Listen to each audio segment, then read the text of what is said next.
Phone करो। Hello hello hello hello. आ रहा है।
जी।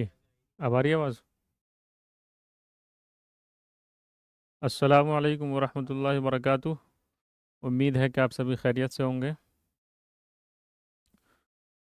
हाँ, हिस्ट्री में हमारा लेसन नंबर 24 चल रहा था, जिसमें हम देख रहे थे कि किस तरह से सेकेंड वर्ल्ड वॉर की शुरुआत होती है। फर्स्ट वर्ल्ड वॉर के बाद जो ट्रीटीज़ वगैरह होती हैं, उसके बाद आपने एक देखी थी ट्रीटी ऑफ वर्साए, जिसमें जर्मनी पर बहुत सारी बंदिशें लगाई गई थी वेस्टर्न कंट्रीज़ की तरफ से, जो वर्ल्ड वॉर वन में जीती थी। उनकी तरफ से जर्मनी पर बहुत सारी बंदिशें लगाई गई थी ट्रीटी ऑफ वर्साई में, जिसमें शामिल था कि आप सिर्फ 1 लाख की फ़ौज यानी आर्मी रख सकते हैं, और जो नेवी और जो एयरफोर्स है उस पर पूरी तरह से पाबंदी थी। फिर आपने देखा कि किस तरह से जर्मनी में हिटलर हुकूमत में आता है और अपनी नाजी पार्टी से और नाजी हुकूमत वहाँ शुरू करता है, और वो मानता है कि जो वर्ल्ड वॉर वन में हमारी शिकस्त हुई थी वो यहूदियों की वजह से हुई थी, इसलिए उसने यहूदियों को निशाना बनाया जर्मनी में। और आपने देखा कि उसके बाद यूरोप से माइग्रेशन हुआ, और जो यहूदी है ज़्यादातर वो फ़िलिस्तीन के इलाके में आकर बसने लगे, जिसमें ब्रिटेन यानी इंग्लैंड ने इनकी मदद की। ठीक है, अब देखते हैं कि उसके बाद जब जर्मनी में हिटलर आ जाता है, और इधर आप देखते हैं इटली में मैसोलिनी होता है, और जापान, ये तीनों जो उस वक्त की बहुत पावरफुल कंट्रीज बन चुकी थी, ये इनकी एक ग्रुप बन जाता है जिसको हम बोलते हैं एक्सिस पावर्स। एक तरफ ये 3 देश थे, और दूसरी तरफ जो थे जिनको एलाइड पावर्स बोला जाता है, जिसमें शामिल थे सबसे पहले ग्रेट ब्रिटेन, फ्रांस, चाइना शामिल था, लेकिन इतनी अहम रोल नहीं था चाइना का इसमें। लेकिन सोवियत यूनियन और यूनाइटेड स्टेट्स ये बाद में शामिल होते हैं इसमें। मुख्य रूप से ग्रेट ब्रिटेन, फ्रांस और सोवियत यूनियन, जिसको आप आज रशिया बोलते हैं, ये शामिल थे। ठीक है, ये बाद में शामिल होता है जो यूनाइटेड स्टेट्स ऑफ अमेरिका है, वो हम देखेंगे। तो होता क्या है, हम आगे बढ़ते हैं। देखिए, ये जो 3 एक्सिस पावर्स होती हैं, जर्मनी, इटली और जापान, 1930 की दहाई में ये अपने आसपास के इलाकों पर छोटे मोटे हमले शुरू कर देते हैं, जिसमें इन हमलों में ये नए इलाके अपने मुल्क के अंदर शामिल करते हैं। और देखना वीडियो रुक गई। हाँ ठीक है, नए इलाके अपने शामिल करना शुरू कर देते हैं, लेकिन इसी दौर में जब ये देश दूसरे इलाकों को अपने देश में शामिल कर रहे थे, उस वक्त में जो वेस्टर्न कंट्रीज थी, जो अलाइड पावर्स थी, वो थोड़ी नरमी दिखाती हैं, इनमें ज़्यादातर इनका विरोध नहीं करती हैं। इन हमलों में शामिल था सबसे पहले जापान का हमला मंचूरिया पर। ये आप देख सकते हैं, ये इलाका है जापान का और ये इलाका है मंचूरिया का, जो सोवियत यूनियन के अंडर आता था। जापान ने हमला किया मंचूरिया पर 1931 में, ठीक है। और ये चीन में शामिल था बेसिकली, ऊपर रशिया का बॉर्डर पड़ता है, ये चीन का इलाका था मंचूरिया। चीन ने जो लीग ऑफ नेशंस बनी थी उस पर शिकायत की, लेकिन लीग ऑफ नेशंस ने कोई कार्रवाई नहीं की। इसके बाद आप देखते हैं इटली का इथोपिया पर कब्जा 1935 में। ये इलाका आपको इथोपिया का दिख रहा है। यहाँ इटली अपना कब्जा कर लेती है। इटली ने इथोपिया पर हमला किया, फिर वही लीग ऑफ नेशंस ने इटली की मजम्मत की, लेकिन कोई उस पर कार्रवाई नहीं हो पाई। तो आप देख सकते हैं जो लीग ऑफ नेशंस बनी थी वो कितनी कमजोर थी उस वक्त में, ठीक है। वैसे ही नाजी जर्मनी, जो नाजी पार्टी जो हिटलर की उस वक्त में जर्मनी थी, वो भी अपनी तोसी करना शुरू कर देते हैं। हिटलर ने वर्सेल्स के मुआहदे के खिलाफ वर्जी करते हुए जर्मनी की अस्करियत के अमल को आगाज किया। रॉयलैंड में जर्मनी की फौजें दाखिल हुई और आतिश कुव्वत को बढ़ाया। हिटलर ने 1938 में ऑस्ट्रिया को जर्मनी के साथ जम कर लिया, ऑस्ट्रिया पर हमला करके उसको जर्मनी में मिला लिया और म्यूनिख मुआहदे के तहत स्विट्जरलैंड को कंट्रोल हासिल किया। ये आप देख सकते हैं मैप, ये है नाजी जर्मनी, ठीक है। और इसके आसपास के जो आप इलाके देख रहे हैं, ये सब उस वक्त में ये इलाका पूरा जर्मनी के कंट्रोल में आ जाता है, ठीक है। एक तरह से पूरा ईस्टर्न यूरोप आप कह सकते हैं जर्मनी के इलाके में था। इस मैप से आप अंदाजा लगा सकते हैं। इसके बाद स्पेन में खाना जंगी शुरू हो जाती है 1936 to 39। जर्मनी और इटली ने स्पेन या खाना जंगी में फ्रांको की हिमायत की, मगरबी ताकतों ने मुदाखलत नहीं की, जबकि सोवियत यूनियन ने रिपब्लिकन हुकूमत की मदद की। स्पेन में खाना जंगी शुरू होती है और जर्मनी और इटली उसमें अपना फायदा देखते हैं, और इसी दौरान जो एलाइज पावर थी वो इसमें कोई मदद नहीं करते हैं स्पेन की। फिर देखते हैं पोलैंड। पोलैंड में क्या होता है, जो मगरबी जो एलाइज पावर थी, इनके नरम रवैये ने फासिस्टों को मजीद जारहियत पर उकसाया। जब जर्मनी, इटली और जापान इस तरह की हरकतें करते रहे और जो मगरबी ताकतें थी उन्होंने कोई रद्दअमल नहीं दिया उसका, तो इससे उनका हौसला और बढ़ा। सोवियत यूनियन ने जर्मनी के साथ गैर जारहियत का मुआहदा कर लिया। 1 सितंबर 1939 को जर्मनी ने पोलैंड पर हमला कर दिया। 1 सितंबर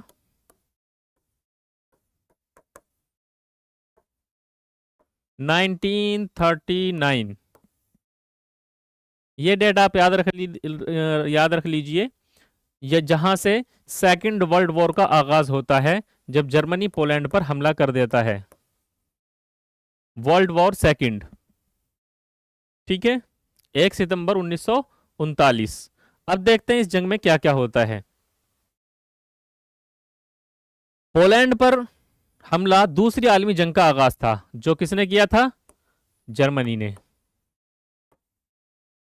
1 सितंबर 1939 जर्मन फौज ने 3 हफ्तों के अंदर पोलैंड पर कब्जा कर लिया, जबकि सोवियत रेड आर्मी ने मौके का फायदा उठाते हुए साबिका रूसी इलाकों पर कब्जा कर लिया। इसके बाद 1940 में जर्मन अफवाज ने नॉर्वे और डेनमार्क पर हमला किया और फिर बेल्जियम, हॉलैंड और लग्जमबर्ग को भी फतह कर लिया। इतने सारे देश इन्होंने जर्मनी ने हमले कर कर अपने अंदर समो लिए। आप देख सकते हैं डेनमार्क, नॉर्वे, और आप देख सकते हैं यहां पोलैंड, ठीक है। ऊपर आप आएंगे थोड़ा, फिनलैंड,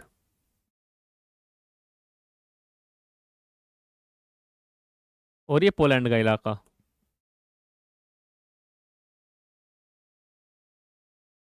ये सब इलाके शामिल हो जाते हैं जर्मनी के अंदर। फिर होती है बर्तानिया की जंग। एक तरह से पूरे ईस्टर्न यूरोप पर थोड़ा बहुत हिस्सा छोड़कर यूरोप पर जर्मनी का कब्जा हो जाता है, एक्सेप्ट ग्रेट ब्रिटेन। क्योंकि आप देख रहे हैं जो ब्रिटेन है वो यूरोप से किस तरह अलग है बाकी यूरोप से। ये बाकी यूरोप का इलाका होगा इधर, यहां बीच में ये पूरा समुद्र है, ठीक है, और ये है ग्रेट ब्रिटेन जो चारों तरफ पानी से घिरा हुआ है। ठीक है, तो अब जर्मनी चलता है ग्रेट ब्रिटेन की तरफ और यहां हमला करने जाता है। ब्रिटानिया की जंग इसको बोलते हैं। हिटलर ने जब मगरबी यूरोप पर कब्जा कर लिया तो उसका ध्यान ब्रिटानिया की तरफ गया।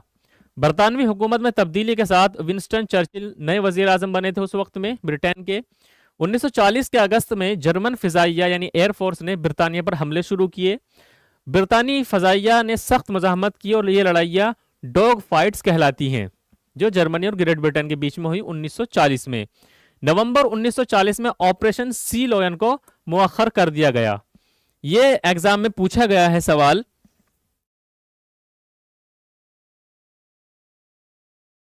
What was the operation of Sea Lion. Sea Lion operation किया था, तो आप यही लिखेंगे।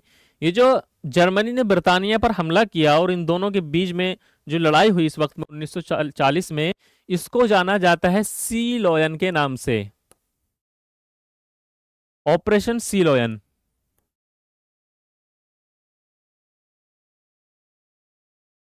ठीक है, ये आप याद रखेंगे, इस नाम से सवाल पूछा गया था एग्जाम में, ऑपरेशन सी लॉयन क्या था। तो आप ये ब्रिटानिया की जंग उसमें पूरा लिखेंगे।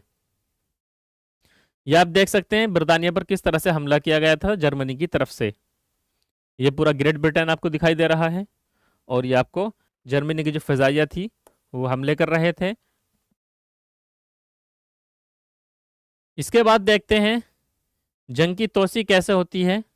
27 सितंबर 1940 को जर्मनी, इटली और जापान ने एक मुआहदे पर दस्तखत किए। इसके साथ ही इटली ने यूनान पर हमला किया। यहाँ इनकी पूरी अलाइन बन जाती है 1940 में कि अगर कोई जर्मनी पर हमला करता है तो इटली उसका साथ देगा उसके खिलाफ, और जापान भी अगर जापान पर हमला करता है तो जर्मनी इटली साथ देंगे।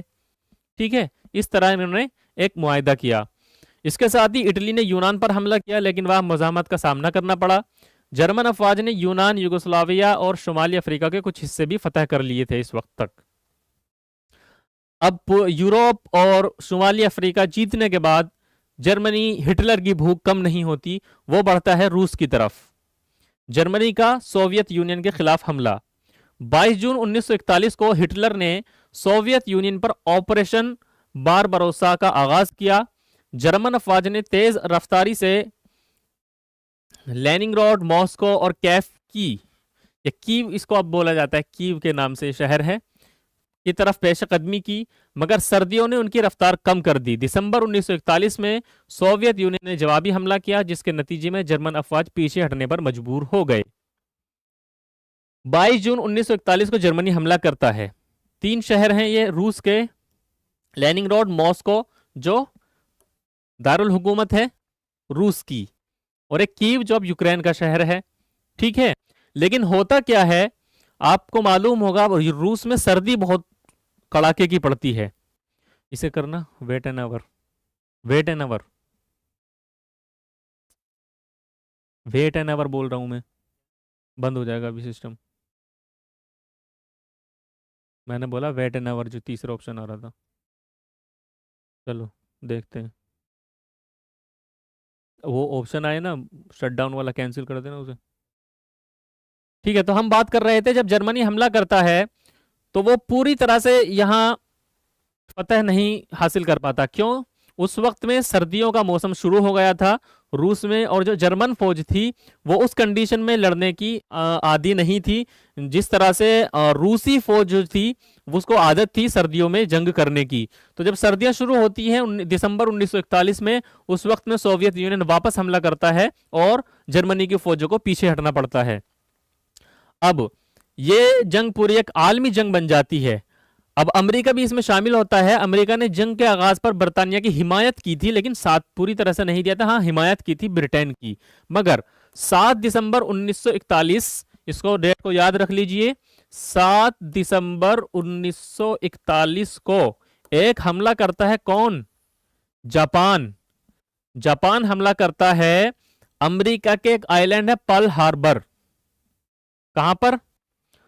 पर्ल हार्बर पर जापान हमला करता है, और इसमें अमेरिका की जो फौज है उसको काफी नुकसान उठाना पड़ता है। अभी तक अमेरिका एक्टिव रूप से शामिल नहीं था इस जंग में। लेकिन जब अमेरिका के एक इलाके पर हमला किया जाता है जापान के जरिए, तो इसके नतीजे में अमेरिका जंग में शामिल होने का बाकायदा ऐलान कर देता है। ठीक है, कब? 7 दिसंबर 1941 को, जब पर्ल हार्बर पर हमला किया जाता है। इसके बाद जापान ने थाईलैंड, मलेशिया, सिंगापुर और दीगर ममालिक पर तेजी से कब्जा किया। जापान इतनी ताकतवर, इतनी पावरफुल उस वक्त में कंट्रीज बन चुका था। जापान, अब मैंने देखा, अब दिखाया आपको मैप में कितना सा देश था। इसने आगे बढ़कर मंचूरिया पर कब्जा किया, उसके बाद थाईलैंड, मलेशिया, सिंगापुर, और सिंगापुर से आगे आएंगे आप म्यांमार, बर्मा, यानी कि हिंदुस्तान के जो मशरिकी इलाके हैं वहां तक जापान अपनी फौज ला चुका था, वहां तक कब्जा कर चुका था। ठीक है, इसके बाद देखते हैं स्टालिनग्राड की जंग। गर्मियों में 1942 में हिटलर की फौज ने सोवियत यूनियन में पेश कदम जारी रखी। सर्दियों में क्योंकि वो लड़ नहीं सकते थे, लेकिन स्टालिनग्राड में उन्हें मज़ामत का सामना करना पड़ा। यहां जर्मन अफवाज मुहासरे में आ गई और उनकी रसद खत्म हो गई। 31 जनवरी 43 को जर्मन फौज की शिकस्त हुई, जो जंग का अहम मोड़ साबित हुआ, यानी रशिया से जर्मनी को पीछे हटना पड़ा। ठीक है, तो इस तरीके से पूरी एक तरह से आलमी जंग हुई थी, सेकेंड वर्ल्ड वॉर जिसको हम जानते हैं। अब देखते हैं इसके खात्मे की तरफ, किस तरह से धीरे धीरे खात्मा होता है और उसके बाद कैसे पूरे दुनिया का नक्शा बदल जाता है। शुमाली अफ्रीका की जंग। मगरबी 8वीं फौज जनरल मांटेगिमरी की क़यादत में जर्मन अफ्रीकी कॉर्प्स के खिलाफ लड़ी, जो जनरल रोमल के जेर कमान थी। इसको आप इतना इंपॉर्टेंट नहीं है, आप याद रख सकते हैं। ठीक है, इसमें आप आएंगे मशरिकी महाज पर, जो आप देख रहे थे रूस और जर्मनी के बीच जो मुहाज था, वहां पर सोवियत रेड आर्मी ने हिटलर की फौज को पीछे धकेला और मशरिकी यूरोप के बेशतर ममालिक जैसे पोलैंड, रोमानिया, चेकोस्लोवाकिया की आज़ादी हासिल की। ये पहले किसके कंट्रोल में थे? जर्मनी के कंट्रोल में। सोवियत यूनियन ने उधर से हमला किया और ये देश अपने अंदर शामिल कर लिए। फासिस्ट अफवाज को यूनान, युगोस्लाविया और अल्बानिया से भी निकाल दिया गया। ठीक है, फासिस्ट अफवाज, ये तो आप जानते हैं ना, फासिस्ट कहां से शुरू हुआ था? इटली से। ठीक है, फासिस्ट अफवाज किसे कहा गया यहां पर? जो जर्मनी और इटली की फौज थी। दूसरा महाज मगरबी यूरोप में खुला 1944 में। 6 जून यानी जिसको हम बोलते हैं डी डे को इत्तेहादी अफवाज ने नॉर्मंडी के साहिलों पर उतराई की, जिसने जर्मन अफवाज को हैरत में डाल दिया। जनरल आइजनहोवर की क़यादत में इत्तेहादियों ने जर्मन को दफा को तोड़कर ब्रुसेल्स, पेरिस और लग्जमबर्ग को सितंबर तक आज़ाद करा लिया। यानी जो इलाके जर्मनी ने अपने कंट्रोल में कर रखे थे, धीरे धीरे वो वापस आज़ाद होने लगे जब एलाइज पावर ने इन पर हमला किया। अब देखते हैं किस तरह से जो फासिस्ट ताकत है जर्मनी और इटली, किस तरह से अपने हथियार डालते हैं। इटली में फासिज्म का खात्मा हो जाता है। 1945 के मौसम बहार में इत्तेहादी अफवाज ने इटली के कई शहरों को आज़ाद किया। यहाँ इत्तेहादी अफवाज जो वर्ड आ रहा है, किन के लिए आ रहा है? जो आपके एलाइज पावर थी। ठीक है, जिनके मैंने नाम अभी आपको गिनाए थे, ये रहे इत्तेहादी फौज, great Britain, France, China, Soviet union and United states. ठीक है, ये ध्यान रखिएगा। अप्रैल 45 में फाशिस्ट ज़ेर इख्तिदार इलाकों में एक बगावत हुई। मोसोलिनी को गिरफ्तार करके फांसी दे दी गई, जो इटली में फासिज्म का खात्मा हो जाता है। जो यहाँ के डिक्टेटर थे मोसोलिनी इटली के, इनको फांसी दे दी जाती है जब फासिस्ट के खिलाफ बगावत शुरू होती है। तो यहाँ इटली खत्म हो गया। ठीक है, अब देखते हैं जर्मनी। जर्मनी में क्या होता है, इसकी शिकस्त कैसे होती है? इत्तेहादी अफवाज ने 3 सिमतों से जर्मनी में दाखिला किया। जर्मनी के अंदर घुस गई इत्तेहादी फौज। जब सोवियत आर्मी बर्लिन पहुंची, बर्लिन क्या है? जर्मनी की कैपिटल है, दारुल हुकूमत। तो हिटलर ने खुदकुशी कर ली। जब सारे इलाके जो जर्मनी के ने जीते थे वो वापस ले लिए गए और फिर इत्तेहादी फौज जर्मनी के अंदर घुसी और यहां तक के जर्मनी की कैपिटल बर्लिन में पहुंच गई। जब सोवियत यूनियन की फौजें बर्लिन में पहुंची, तो जब हिटलर ने देखा कि अब तो हार सामने है, अब कोई जब उसको मौका नहीं दिखाई दिया, तो हिटलर ने खुद अपने को गोली मारकर खुदकुशी कर ली। 7 मई 1945 को जर्मनी ने गैर मशरूत तौर पर हथियार डाल दिए। 7 मई 1945 जर्मनी भी हथियार डाल देता है पूरी तरह से बिना किसी शर्त के। तो आपने देखा फर्स्ट वर्ल्ड वॉर में भी हार हुई थी जर्मनी की। सेकेंड वर्ल्ड वॉर में एक टाइम पर बहुत सारे इलाके पर जर्मनी कब्जा कर चुका था, लेकिन बिला आखिर लास्ट में उसको हार का सामना करना पड़ा। चलिए, जर्मनी खत्म, इटली खत्म, तीसरी पावर कौन सी बची? जापान। देखते हैं जापान का खात्मा कैसा होता है। 7 मई 1945 डेट याद रखिए, यहां जर्मनी हथियार डाल देता है, ठीक है। और अप्रैल 45 में सबसे पहले इटली हार मान लेता है। अप्रैल में, मई में ये आपका जर्मनी हार मान लेता है। फिर सिर्फ बचता है जापान। जापान में क्या होता है? जर्मनी की शिकस्त के बाद भी एशिया और पैसिफिक में जंग जारी रही। एशिया और पैसिफिक जो जापान के आसपास का इलाका है, यहां तब भी जंग चल रही थी। 6 अगस्त जब जापान के दोनों दोस्त जर्मनी और इटली हार मान लेते हैं, लेकिन जापान हार नहीं मानता है, तो इस पर काफी ज्यादा वार्निंग दी जाती है जापान को कि आप हथियार डाल दीजिए, जंग खत्म हो चुकी है। लेकिन जापान हथियार नहीं डालता, लड़ता रहता है। भला आखिर America, United states of America सबसे पहले पूरी हिस्ट्री में पहली बार एटम बम का इस्तेमाल करता है जापान पर। आपने नाम सुना होगा, हिरोशिमा और नागासाकी। हिरोशिमा एंड नागासाकी ये दो शहर हैं जापान के। इन दोनों शहरों पर अमेरिका की तरफ से एटम बम गिराया जाता है, जिसके बाद जापान पूरी तरह से हार मान लेता है। ये पहली बार इतने बड़े लेवल पर किसी बम का इस्तेमाल किया गया था। आप देखिएगा, 6 अगस्त 1945 को अमेरिका ने हिरोशिमा पर एटम बम गिराकर 50,000 से ज्यादा अफराद को हलाक किया और पूरे शहर को तबाह कर दिया। एक बम से कुछ मिनटों सेकंडों के अंदर इतने सारे लोग एक साथ हलाक हो जाते हैं। इसके 2 दिन बाद यानी 8 अगस्त को नागासाकी पर, जापान का दूसरा शहर नागासाकी, इस पर भी दूसरा बम गिराया गया, जिसके नतीजे में जापान ने हथियार डाल दिए। ये इतना ज्यादा खतरनाक बम था कि मिनटों सेकंडों के अंदर कई हजार लाखों लोग की जान चली जाती है और पूरा शहर तबाह हो जाता है। यहां तक के बिल्डिंग्स भी पूरी तरह से तबाह हो जाती हैं। अगर कोई इंसान उस जगह होगा आसपास जहां ये एटम बम फटता है, तो ये समझिए पूरा भाप बनकर इंसान उड़ जाएगा। आप एक इसमें यहां देख सकते हैं ग्राफिक्स में, what happened in Hiroshima is it's impact. यहां दिखा गया है तकरीबन 80,000 लोग मारे गए, 35,000 इंजर्ड हुए, 62,000 बिल्डिंग डिस्ट्रॉय हो गई सिर्फ एक बम से। ठीक है, कब हुआ था? 6 अगस्त 1945 को सुबह 8:16 पर यह बम गिराया गया था।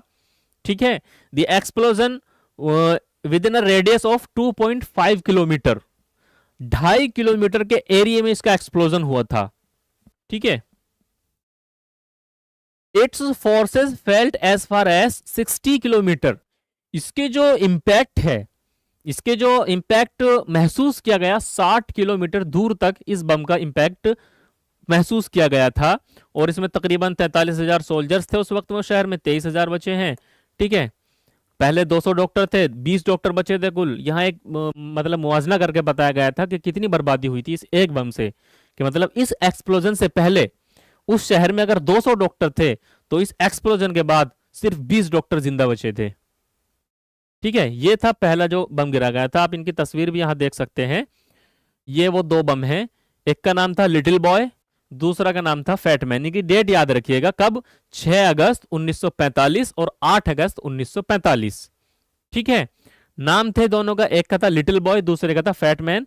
और ये जापान के हिरोशिमा और नागासाकी शहरों पर गिराए गए थे।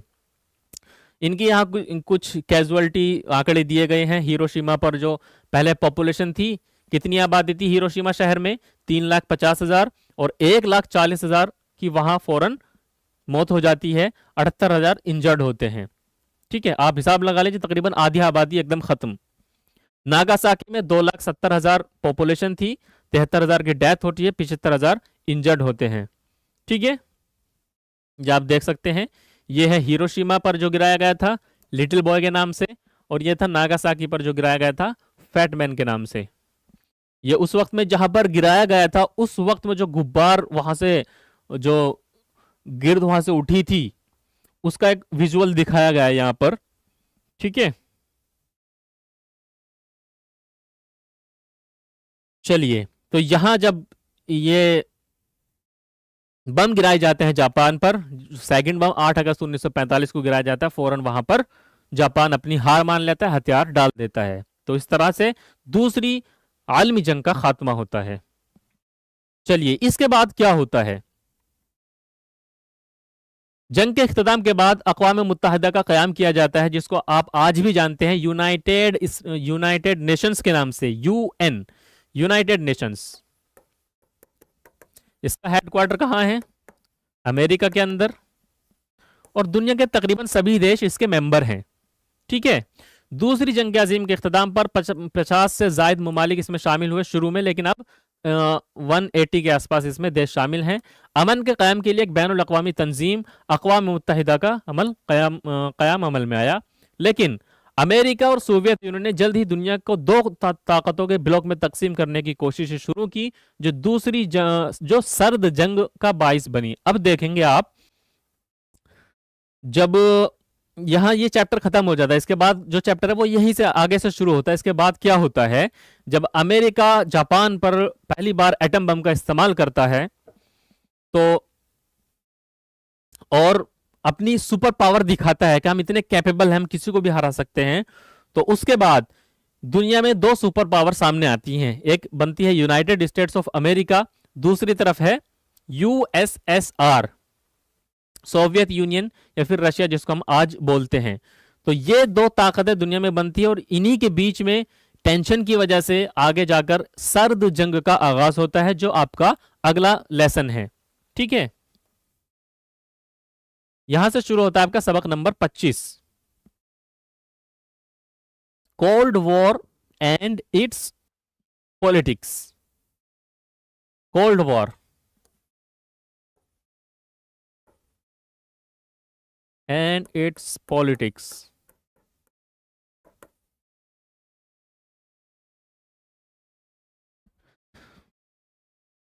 यहां तक किसी का कोई सवाल हो तो पूछ सकते हैं आप, फिर हम ये चैप्टर शुरू करते हैं, लेसन नंबर 25।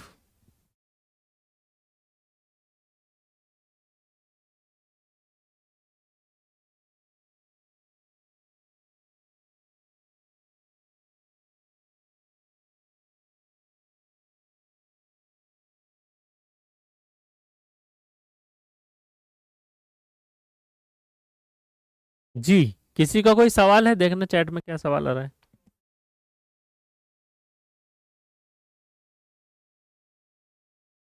इसमें एक इंपॉर्टेंट चीज मैं आपको बताने जा रहा हूं, लेसन नंबर 24 के लास्ट में जब आप आएंगे तो ये जरूर याद कर लीजिए, यहां डेट दी गई है, इंपॉर्टेंट डेट जो है।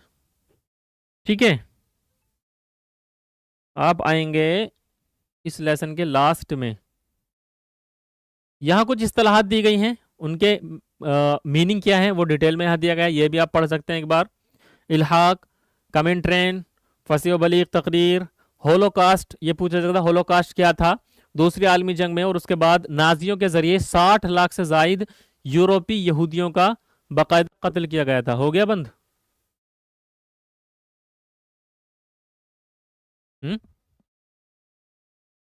कैंसिल करो ना, कैंसिल करो भाई।